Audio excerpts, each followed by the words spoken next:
Well, I was saved when I was in 7th grade. I went to church. My granddad was the preacher. I was there every time the doors were open. There's two things that just, it really caused me to question God. And the first one was my daughter was diagnosed with leukemia at 15 months old. So that caused some issues with her brain. She was born typical. Everything was fine. 15 months old, get that leukemia diagnosis with all the chemo and stuff that goes along with that. She's considered TBI now, traumatic brain injury.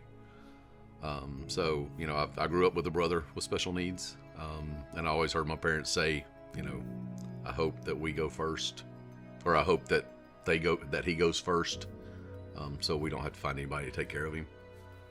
So when I got that with my own daughter, it was kind of, all right, why me? My parents went through it. Why do I need to go through this too? I've already done this. I don't want to do it again. And the second time was her mother and I. We were married for 14 years, and I was working at the fire department, Memphis Fire Department at the time as a firefighter paramedic, and she cheated on me with the guy at my fire station. So that was the second time I was like, what's going on? And after that, it was really, I started, drinking a little bit, and just, I really turned away a little bit after that one. But, with my friends at church, and, we were living outside of Jackson at the time. I moved down here with a friend, since I was working down here, and started, eventually started getting back into church, started visiting some churches. It took a long time. It really did.